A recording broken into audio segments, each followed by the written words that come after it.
fantastic. Thank you. This feels early to me, but it's almost late for you. Yeah, I like getting up early. I'm like 5:36 usually. So. I try to catch you when you go live, but it's not very often. What you were saying is at 7:42? Yes. I like that. Very specific. I love that. And you call that Mornings with Andy, and that's live.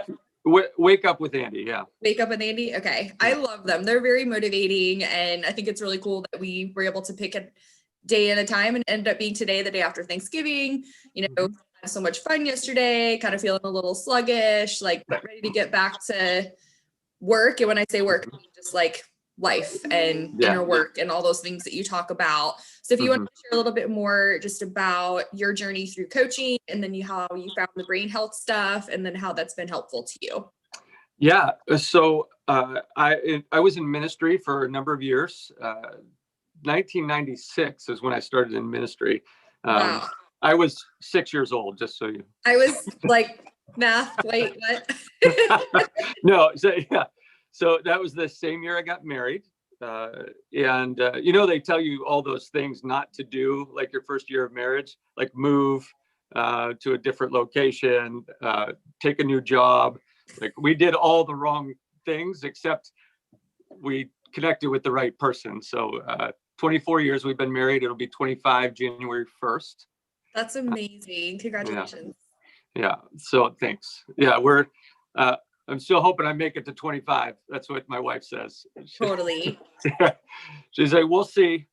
So, so I was in ministry. I worked in college and youth ministry first, and then worked for a church in northwestern Pennsylvania as a campus minister with a local university.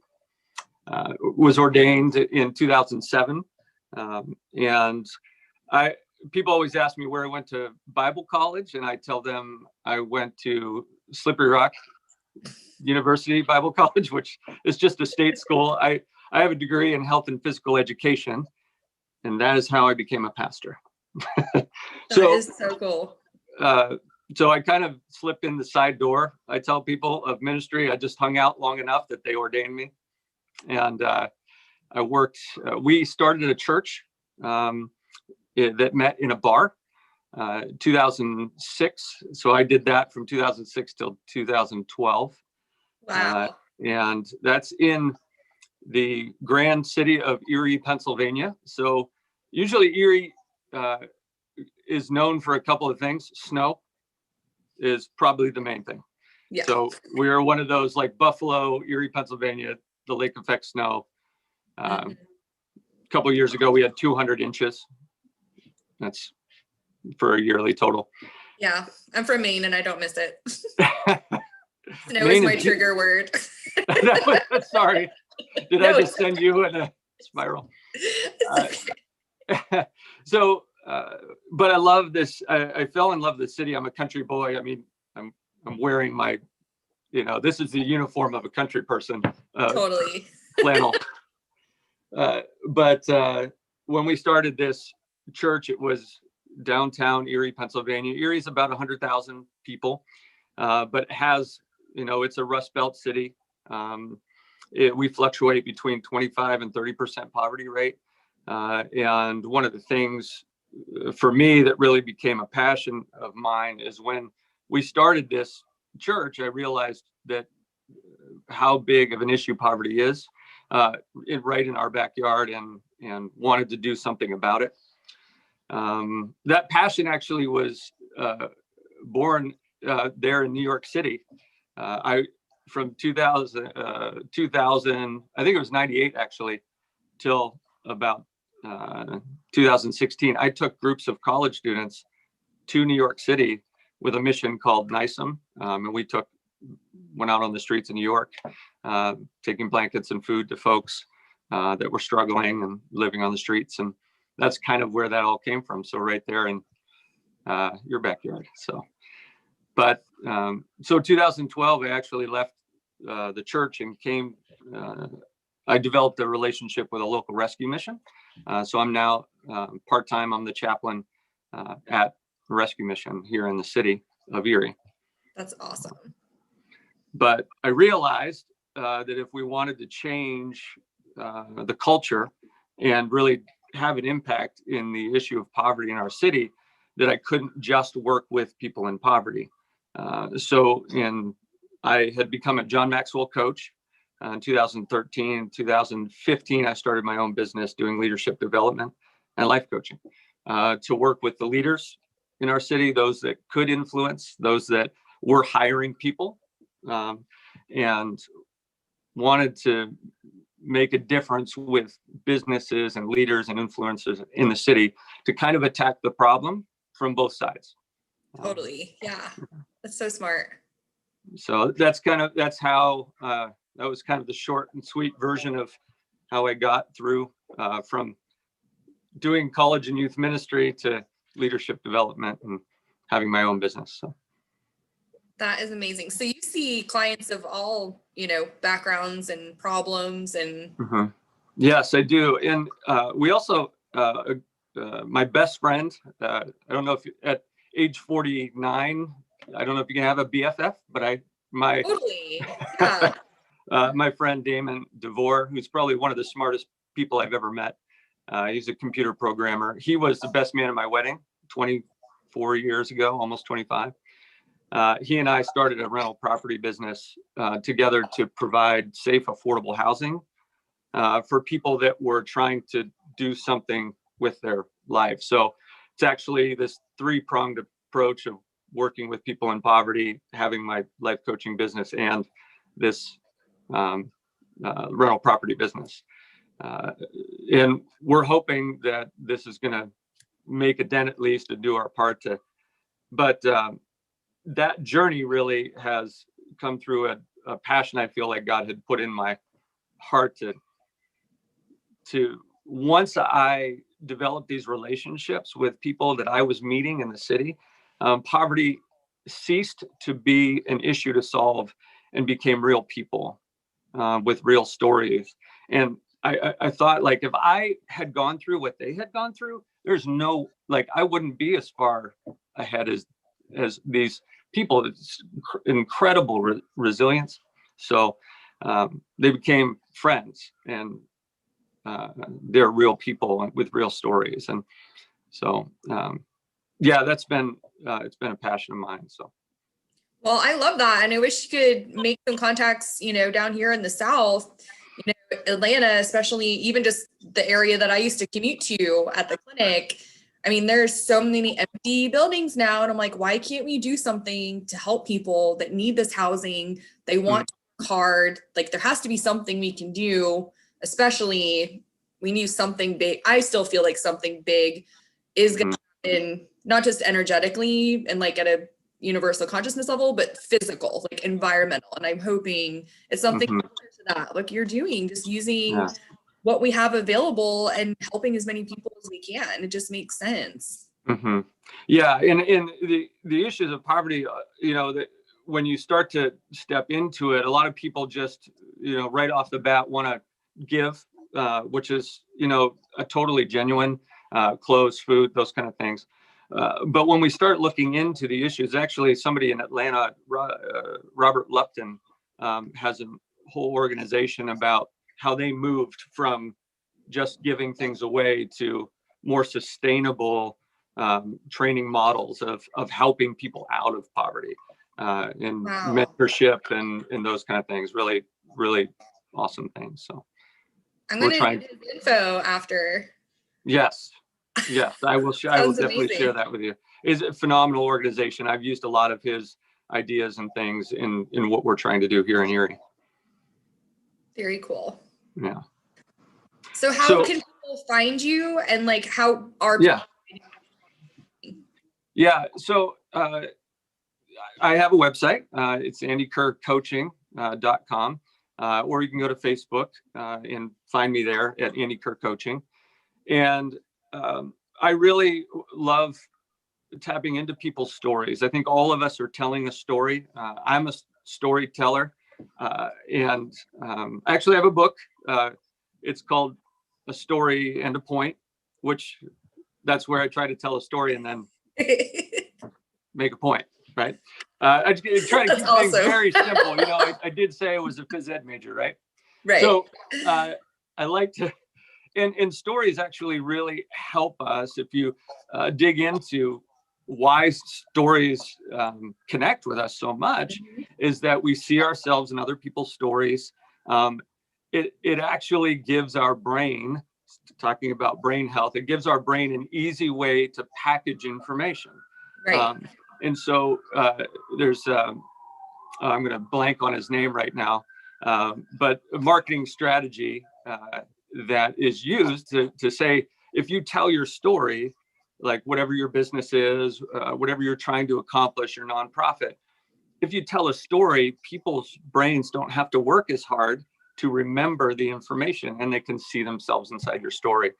Story Brand is the name of the book. I don't know if you've heard that, but no, but it's just so crazy the way our brains work, because I can only remember things through stories, which is why I have this very weird, exceptional memory when it comes to patients and clients, and like I can remember everything about them. I can remember even what their brain scans look like. Like it's just super weird.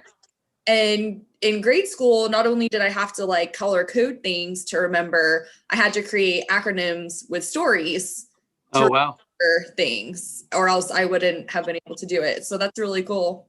Wow. That there's people actually doing that, because I didn't even realize I had to learn that way. And I think that's so cool. And so many of us can, like, when we think about it, we can sit and watch a movie, as long as the movie is engaging and the story pulls us in, right? And you remember the details. You think about the big incidents in your lives that stand out to you because there was so much emotional connection to it, and your brain remembers it as a story. And part of my story very recently is my intersection with the Amen Clinic. I have attention deficit. I take medication for it. I actually didn't start taking medication until I was 40. Oh, wow. Yeah. And I certainly had the problem my whole life, but I didn't really embrace that it was an issue. Well, and you're using, that creativity and that energy and that motivation you're really good at, which is why when you really do have ADHD and you're able to look at it the way that we do, which is by balancing the brain, checking for abnormalities and biomarkers that are common with ADHD, you 100% focus on what you want instead of only 70 or 80% because you're getting. Yeah. Right. And, it's so funny when I listen. So I'm going through the coaching course at the Amen Clinic, and I love all the information. I first, I think I found Dr. Amen's TED Talk, and then I got his book, Change Your Brain, Change Your Life. And it was so connected with me about what he's trying to do in the 4 circles approach, because I am a coach. But at the same time, like, I heard him talking about the different types of attention deficit. And, he was saying things like, people with attention deficit can't get something done unless somebody's mad at them. I'm like, oh my gosh, like my poor wife, right? She's like, did you do that whatever yet? I'm like, like, and it gives you like the emotional fire to get your brain working in the right direction. But that's been the story my whole life. And he was saying that, it'll be, a kid, you'll see a kid that is not doing well in many of his classes, but there'll be one particular thing that he's excelling at, because all of it happens to be the thing that really interests him, which for me has been, a blessing and a curse my whole life, because it has directed me only to the things that were most interesting, which it was really funny. So Dr. Sood was the doctor that I consulted with. I got my brain scanned, because I was like, I want to see what's really going on up there, right? And my wife was very interested as well. Of course. Yeah. Hopefully And, you recorded the session. You guys. yes, Okay. yes, yeah. And she was a part of she got to be on the call. Okay, But good. what was interesting is when we were looking at my brain, I never knew this about attention deficit, that like your prefrontal cortex is shutting down when you're given a task. But that was my experience, my whole childhood, and my struggle with reading and, writing and all of those things. I just, for so long, just felt dumb, right? But then somewhere along the way, I got an IQ test, and turns out I had an above average IQ. I was like, why couldn't somebody have told me this like way back? Would have saved me No, some. and it's so common to have a higher IQ with ADHD and also anything. I mean, a lot of people know about like Asperger's and autism having high IQ. They don't think of it with other things that are more well-known and acceptable, like ADHD. Yeah. And then, so I'm sitting there in the Zoom call with Dr. Sood, and he is pointing out like where my brain is shutting down, like the big holes in my prefrontal cortex when they're giving me that stupid computer test. Yeah. But then there was like this part of my brain, like right in the center, that was all lit up on the brain activity part. He said, "Are you good with people?" And my wife just laughed. Yeah. Like literally. Like, actually, yeah, I'm thinking pretty good of people. Yeah. I mean, I said, it's actually been probably the only tool in my tool belt. That's how I finished any of my homework in high school, right? Mm-hmm. Hey, do you know how to do this? I had to use that part of my brain to connect with people, to help people. I've always been, which kind of makes sense why I ended up wanting to do teaching, ending up in ministry, and then in coaching. Yeah, 100%. And that's, like I always say, like, I probably don't know, but I know somebody who knows, right? I have a very, and I'm good at a couple of things, right? And I try to stay in those lanes, but I'm not a jack of all trades. I'm a jack of very few trades. But I always say, I probably don't know, but I know a guy. And that's been, probably one of those things that came very naturally out of emotionally connecting with people, but trying to strategize around, my struggles. Yeah, I feel like we probably have similar archetypes, like storyteller, networker. Mm-hmm. Those are the big ones I think that we would have. I can't think of my other ones right now. Yeah. And just, like healer, obviously. Yeah. Have you ever done anything like that, like archetypes or? Yeah. So, in coaching, there's all kinds of great, like, personality tests, and Right. Strength Finders is a great one. Oh yeah. Myers-Briggs, I think, is probably the oldest one that people have used. I hear a lot of people talking about Enneagram, Mm-hmm. and I'm liking what I'm hearing. I don't know much about it yet. I'm looking into it. So it was my first audiobook. Really? And it was interesting because I normally have trouble with auditory processing, but because I was interested and excited, and the guy's voice was just like very engaging and like, and like you could just hear the emotion when he was talking. Mm-hmm. And I kind of just figured out based on the book what I was, which was a 279. And I just like doing those fun assessments. I think. Yeah, I love it too. And I've not taken that yet, but everybody's telling me I'm that. Yeah. I'm like a 2 and a 7. Yeah. And so now I have to take it. Now I have to do it. I have to figure it out. I like to say I'm a 279 working on boundaries. Oh my gosh. So the boundaries thing, right? Yeah. It has been such an issue for me. So, and I describe it as the worst combination of codependency, right? So codependency is like, needing other people to be broken for you to feel like have value, right? That was the first thing we ever talked about. I don't know if you remember that. Oh, We're so connected because we're both codependent. yeah, right. Yeah, that's right. So there's a recovery group called Celebrate Recovery. I don't know if you've ever heard of it. Yeah, I love Celebrate Recovery.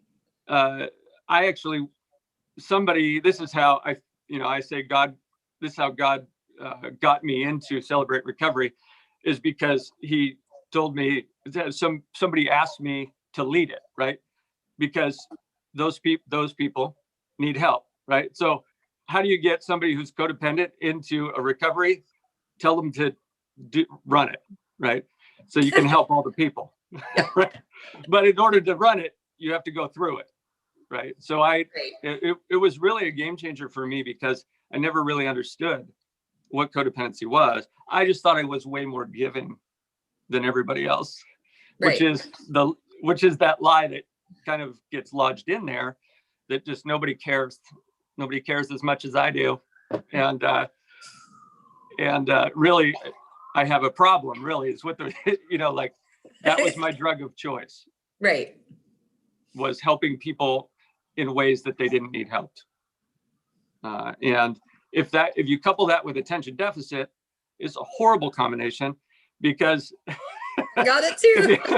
it's a huge dark hole spiral into the abyss, because if you feel crappy about yourself, what do? You look for more people to help, which means you're trying to do more things, which if you have attention deficit, and you desperately want people to like you, you say yes to everything, and then you can't manage it.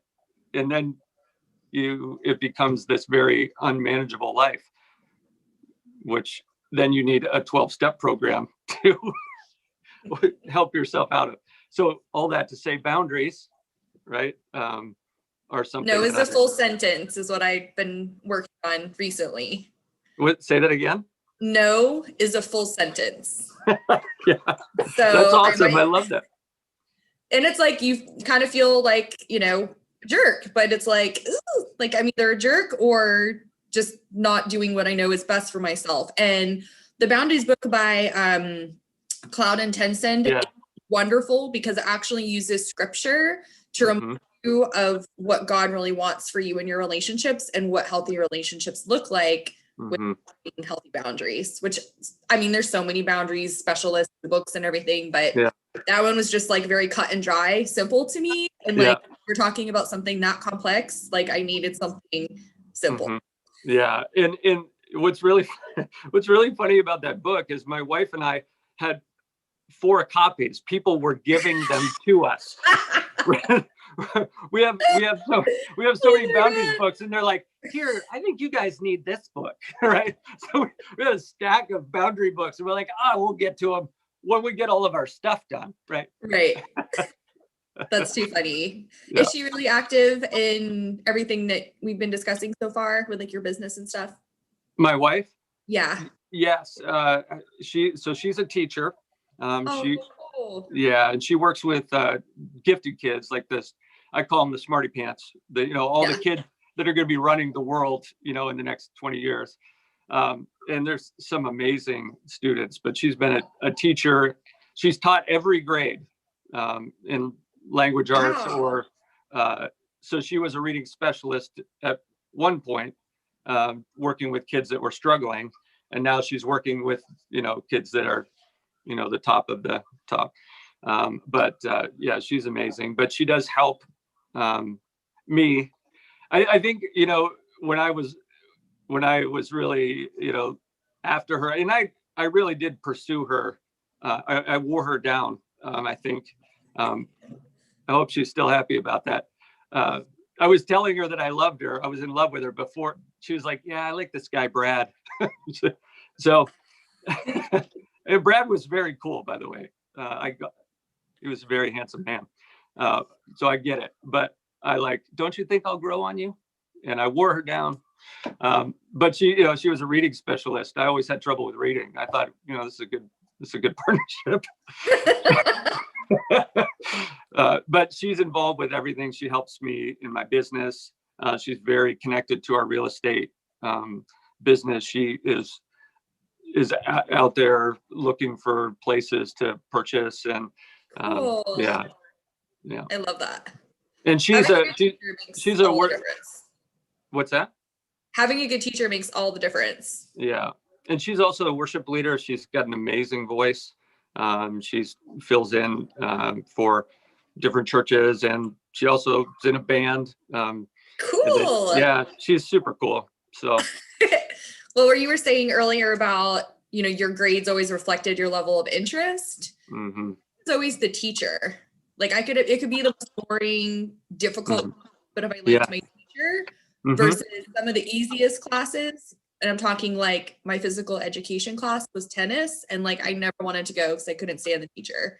Oh, wow. Yeah. It's so Yeah. strange how that works. Yeah. Well, and I tell people, so I do leadership training. I'm a John Maxwell coach and trainer and speaker.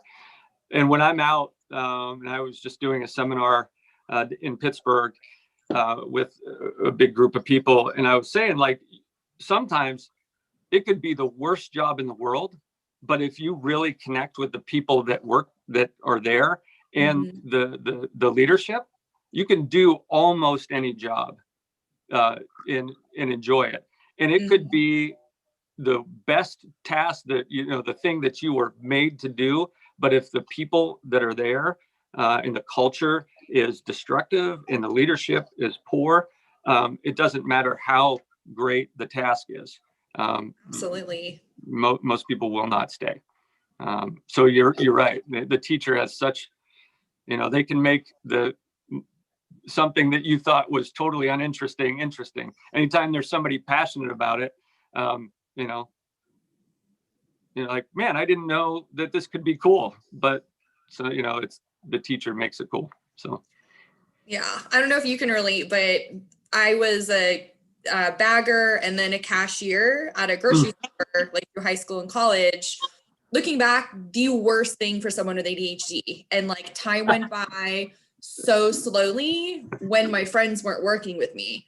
When they were working with me, we had so much fun. And yes, it still felt like a 3-hour shift was like an 8-hour shift, but right. it went by a lot faster. Yeah. It was doable. You could handle it. Yeah, absolutely. Yeah. Absolutely. Yeah, it makes all the difference. And I tell, like, when I talk to folks about their culture in their business, it makes such a difference for the productivity.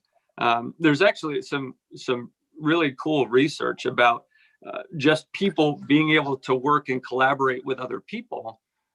There's a call center, the story, and I'm going to forget the book off the top of my head, but there was research on a call center that, call centers, like, you're trying to get people to buy stuff and they're calling and making their calls, but they didn't think collaborating with anybody, they thought that would just take away. So the company scheduled everybody's breaks differently, so nobody would be wasting time. And so they did an experiment where they took 1/4 of that group of callers and they scheduled all their breaks together, right, just to see. And their productivity went up immediately 15%. And we're making, which translated into millions of dollars in sales just by giving them breaks where they talk to each other at the water cooler, where they could say, hey, I was doing this thing, and what do you do? Like, they're here, and actually collaborate, help their productivity. And to me, people need each other to be successful. Yeah, I worked in a call center for a month and it was like the worst month of my life. Oh my gosh. I won't say the name, the company, but it was a pretty high-end clothing company. I didn't talk to one person the entire time I worked there. And I felt like if I wanted to, like, I would have been in trouble. And so I just walked around the call center, not talking to anybody, like, on my breaks, because I didn't know what else to do. And it was freezing. So it wasn't like I was going to go outside. So weird. Yeah. No sense. Like, our call center with Amen Clinics is so cool. Like, everyone has their own, like, personality of their little cube, and they walk around and talk to each other because they're all trying to do the exact same thing, which is book appointments and get people help. Yeah. And it just makes such a difference to have that. Yeah. And companies have missed in all kinds of different sectors, have not all companies, but a lot of people are missing the power of collective intelligence. Like we are Absolutely. so, all of us are smarter than one of us, if we're working together. If it's a destructive culture, all of us can be dumber than one of us if we're not trying to help each other succeed. But yeah, I love that. And I love that you're in our brain health community, because we are just such a bunch of people. Yeah. Well, and it was so fun, so you're down, do you say you're down in Atlanta, right? Yeah. Okay. So I went to the closest Amen clinic to Erie, Pennsylvania was New York City. And who doesn't want to spend a day in New York City anyways? But it was really fun because, I like the time in the car, to think. I am an audio learner. So everything that Dr. Amen's book, I got on audio. I was re-listening to it on my way there. I thought that would be appropriate. Just to say, I just listen to your book again, he's not there, but just wanted to say it. That's so cool. But I ended up staying the night at the mission that I had taken people to for the last 17 years. So they had a room open. I called and just, they're gracious and let me stay there. Wow. How amazing is that? Just like coming back full circle. Like it's been so healing. It was super significant. And I was there. So I'm there at night, right? And I'm in New York City and I'm by myself and I'm watching a movie on my laptop and I'm chatting with a friend and they're like, "What are you doing?" I'm like, "I'm watching a movie." They're like, "You're in New York City?" I was like, "Yeah." They're like, "Close your laptop and get on the subway and go do something." Right. They were like, "Oh, okay." But like, if you're somebody that has attention deficit, figuring out subways when you're a country boy and you wear flannel is not is not always the easiest. But I got on. I went to Times Square and it was a blast. I'm a people watcher, so it was awesome. Everybody was beautiful, and it was like midnight. And okay, I'm a storyteller. I'm sorry, and I have attention deficit, so this might be a rabbit trail. It's fine. So I went down, and there's this group of African Americans, literally beautiful. Everybody's like dressed to the T, and they're breakdancing, and it was amazing. Oh my God, that's so cool. Like they were awesome. I was like mesmerized, and I walked down a little further, and there's all these like cars. Just I don't know what the other term is other than pimped out is what I don't know if there's a better term for it. But they were and it was salsa music, and it was younger like Latin American young people, beautiful, all dressed. They're the beards are like razor sharp, and they're literally salsa dancing, and it was amazing. That's so cool. And I walked a little further, and I got some food at a Middle Eastern food kebab stand, and it was awesome. I'm like, this is the best multicultural experience that I've ever had. This is so great. And then I got on the subway, and I went the wrong way, and it took me to the outskirts of Queens, and it was 1 in the morning, and the train stopped. So I was 1.5 miles from my place, and the trains stopped. I was like, what am I going to do? And so I just jogged back to my room in Queens. I was like, why not run through New York City in the middle of the night? Yeah. Awesome. So that's my story. And there's no point to that story. No, that's so cool. You got to like see and feel all these beautiful things, and that's a pretty amazing story. Yeah, it was awesome. I enjoyed it, and meeting the people at the Amen Clinic and going through this process has really been significant to me. I do have a health and physical education degree, so I care about that. Everything they taught me was in the early 90s, so a lot of the information is not correct.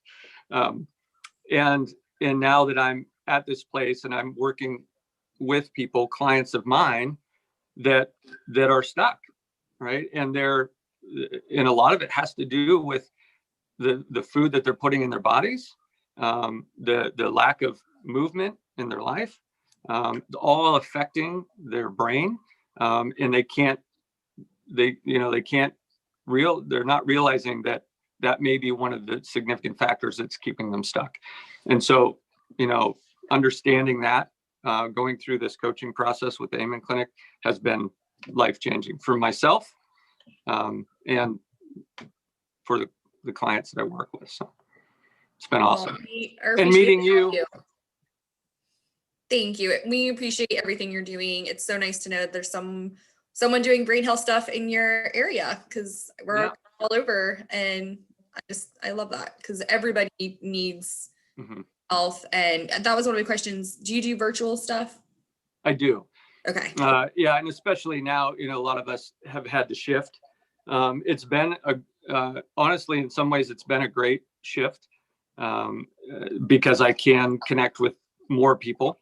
And if people are interested, I like to tell, like, my tagline is, to help people get unstuck and get back to what they were created to do, whether that's you or your organization. And I believe, you created on purpose for a purpose. So let's, part of that is being able to, who was it that said, the best way to predict your future is to create it? And I love that concept in coaching, like where, based on who you are, how you're wired, the things that you love, and the difference you want to make in the world. How do we put that together and come up with a strategy to get you to the life that you were created for? Sounds like a good place to end. All right. Well, that Fallon, was amazing. It has been fantastic getting to know you. I feel like we are kindred spirits in many ways. So, and I love what you do in the show. And I'm learning a ton from all the people that you have on it. It's been fantastic. So I'm glad we have some really, really special people. Yeah. In our Agreed. arena. Awesome. So well, happy day after Thanksgiving. Yes, I was going to say, and if you have an in, I'd like to meet Dr. Daniel Amen at some point. So I don't know if you can. We're going to try and do some more like VIP events. Yeah. So I will keep you in. I have a little bit of a man crush, so I'm just saying. There's a lot of them out there. I have to get in line. All right. I get it. All right. Well, thank you so much for having me on. Thank you. I hope you guys have a good weekend. Yeah, you too. Take care. Thanks.